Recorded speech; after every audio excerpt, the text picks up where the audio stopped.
Nataka nishukuru Rais wa nchi ya Kenya, Mheshimiwa William Samoei Ruto, kwa sababu hii maendeleo ambayo tunapata, mimi nilimuomba nikiwa mjumbe wenu na akaidhinisha, akasema kwamba tufanyiwe.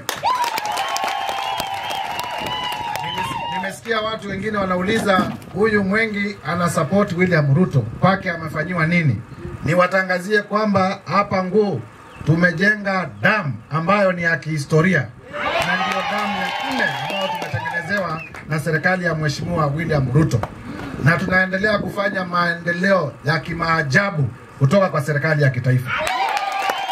Leo tumetembea hapa ili kuzindua hii damu kubwa ambayo tumejenga na karibu 30 million Kenya shillings.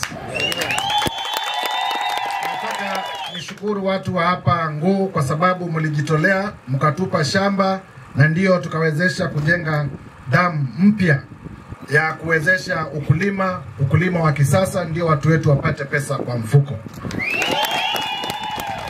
Nataka nishukuru watu wa National Irrigation Authority chini ya State Department ya Irrigation. Ndugu yangu Engineer Gilbert Maruki ambaye ndio chairman, na watu wote wa National Irrigation Authority, kwa niaba ya watu wa Kibwezi ni washukuru, kwa sababu tuliweka mpango kwamba tutatengeneza damu 2 katika kila ward ya Kibwezi West.